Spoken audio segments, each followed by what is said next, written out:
Hey guys, my name is Nora Franche, and welcome to the podcast Grateful Blessed Mess, daily reflections for those in the 12 steps.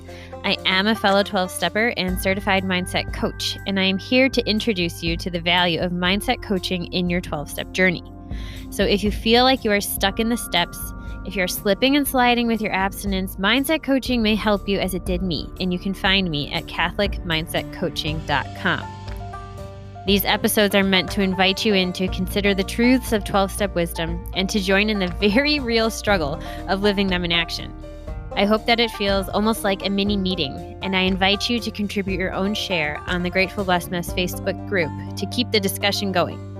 My comments are based on my own experience, so feel free to take what you like and leave the rest. But my hope is to encourage you on your own daily 12-step journey. As they say, you cannot stay clean on yesterday's shower. So without further ado, let's begin.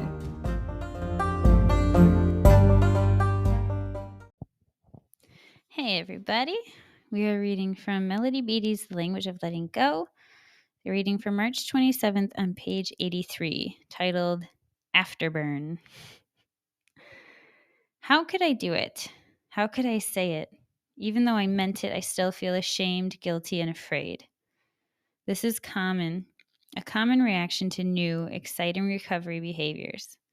Anything to do with owning our power and taking care of ourselves can trigger feelings of shame, guilt, and fear.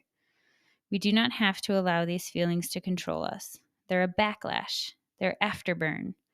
Let them burn out. That's good. When we start confronting and attacking feelings and messages, we will experience some afterburn. The afterburn is what we allow to control us all our life: shame and guilt. Many of us grew up with shame-based messages that it wasn't okay to take care of ourselves, be honest, be direct, and own our power with people.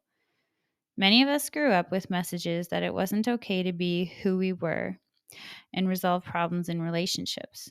Many of us grew up with the message that what we want and need isn't okay. Let it all burn off. We don't have to take afterburn so seriously. We don't let the afterburn convince us that we are wrong and don't have a right to take care of ourselves and set boundaries. Do we really have the right to take care of ourselves? Do we really have the right to set boundaries? Do we really have the right to be direct and say what we need to say? You bet we do. Today, I will let any afterburn which sets in after I practice a new recovery behavior burn off. I will not take it so seriously. God, help me let go of my shame and needless fears about what will happen to me if I really start caring for and loving myself. Just reading this is bringing back flashbacks of when I first started to talk, to say hard things to people who I loved. And that feeling of panic, like utter terror, like before, and then just like the aftershock after, like they talk about, where I think it was just like this adrenaline rush of like, I'm going to die. And then just living with the effects afterwards. And it was just like almost like being like exhausted from the effort and from the emotional turmoil. And I really like what she said here about let them burn out. There's nothing we need to do other than let it burn out. Fire always runs out of fuel. It's just a matter of time. And attacking those emotions that you feel, judging yourself, condemning the shame, ruminating about the guilt, actually just brings fuel back to the fire. It's like pouring gasoline on what was just like this little red ember that was on its way out.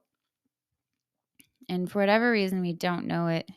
It's not intuitive. We forget. It's like all the time I have to tell people at work, like, don't hold your breath when you're doing something hard because you're going to actually cause damage. And it's the same thing with this. When we're feeling a hard emotion, we think we need to like attack it. We think like our instinct is to do something that makes it worse. And so it's something that we get to learn by experience, but we also have to be reminded again and again, because I don't know how long it takes for it to become like muscle memory and second nature, but I'm not there yet. So I think it's a deeply ingrained habit in many of us, and it's going to take time.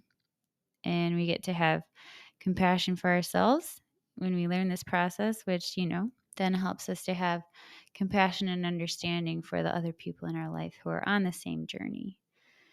And so maybe today we can pray for the gift of holy rest, to rest in that afterburn, to feel it kind of sting a little and flex that trust muscle that I know it is going to pass. This too shall pass, and it will.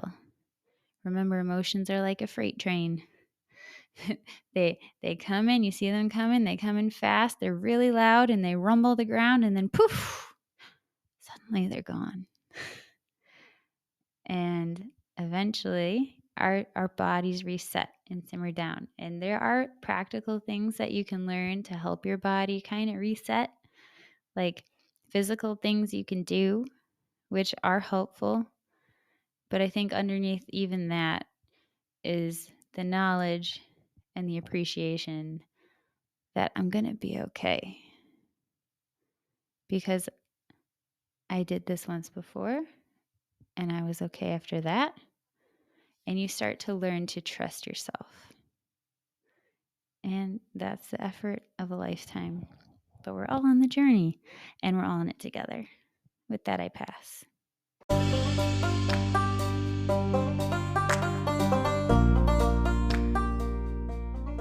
Thank you so much for listening to today's episode.